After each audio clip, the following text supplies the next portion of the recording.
ഇന്നൊരു ഹോളിഡേ ആണ് കേട്ടോ. അപ്പോൾ അതുകൊണ്ട് തന്നെ ഞാൻ വിചാരിച്ചു എന്തായാലും നമുക്കൊന്ന് നാഗർകോവിൽ വരെ പോയിട്ട് വരാമെന്ന്. ഞങ്ങളുടെ വീടിൻ്റെ അടുത്താണ് കേട്ടോ നാഗർകോവിൽ. അതായത് കുറച്ച് ദൂരെ വരുന്നുള്ളൂ, നമുക്കൊരു 1 hour വരുന്നുള്ളൂ. ഞാൻ വിചാരിച്ചു എന്തായാലും അങ്ങോട്ട് തന്നെ പോകാമെന്ന്. കാരണം എനിക്ക് ഈ വയലും പാടങ്ങളൊക്കെ കാണുന്നത് ഭയങ്കര ഇഷ്ടമാണ്. അപ്പോൾ നമ്മൾ വടശ്ശേരി വഴിയായിരുന്നു പോയിട്ടുണ്ടായിരുന്നത്. അപ്പോൾ പോണ വഴിക്ക് എനിക്ക് ഇഷ്ടമുള്ള ഒരുപാട് പാടശേഖരങ്ങളൊക്കെ കണ്ടിട്ടുണ്ടായിരുന്നു.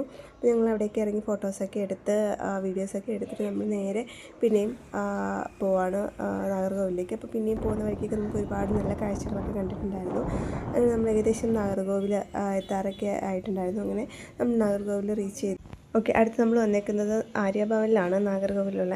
നമ്മൾ രാവിലെ ബ്രേക്ക്ഫാസ്റ്റ് കഴിക്കാനായിട്ടാണ് വന്നേക്കുന്നത്. അപ്പോൾ അതുകൊണ്ട് തന്നെ എന്നാൽ ഞങ്ങൾ 2 മസാല ദോശയായിരുന്നു പറഞ്ഞിട്ടുണ്ടായിരുന്നത്. എന്തായാലും നല്ല ടേസ്റ്റ് ഉണ്ടായിരുന്നു. പ്രത്യേകിച്ച് എനിക്ക് തമിഴ്നാട്ടിലെ നമുക്ക് മസാല ദോശയൊക്കെ ഭയങ്കര ടേസ്റ്റാണ്. അപ്പോൾ അതുകൊണ്ട് തന്നെ എന്തായാലും നല്ല ടേസ്റ്റ് ഉണ്ടാവുമെന്ന് വിചാരിച്ചിട്ടാണ് ഞാൻ 2 മസാല ദോശ പറഞ്ഞിട്ടുണ്ടായിരുന്നത്. എന്തായാലും നമ്മൾ എക്സ്പെക്റ്റേഷൻ പോലെ തന്നെ നല്ല ടേസ്റ്റ് ഉണ്ടായിരുന്നു. എനിക്ക് നന്നായിട്ട് ഇഷ്ടമായിട്ടുണ്ടായിരുന്നു മസാല ദോശ. അതിൻ്റെ കൂടെ കിട്ടിയ ചമ്മന്തി ആണെങ്കിലും സാമ്പാറാണെങ്കിലും ഒക്കെ നല്ല ടേസ്റ്റ് ഉണ്ടായിരുന്നു കേട്ടോ. എപ്പോഴും നമ്മൾ കഴിക്കുന്നതിനേക്കാളും കുറച്ചുകൂടെ നല്ല ഡിഫറെൻറ്റ് ടേസ്റ്റ് വന്നിട്ടുണ്ടായിരുന്നു.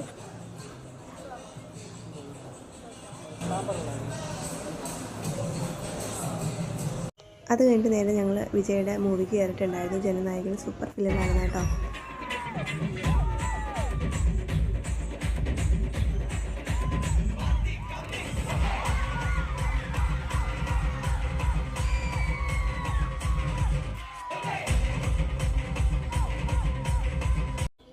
അപ്പോൾ ഇന്നത്തെ വിശേഷം ഇത്രയേ ഉള്ളൂ. Tata bye bye.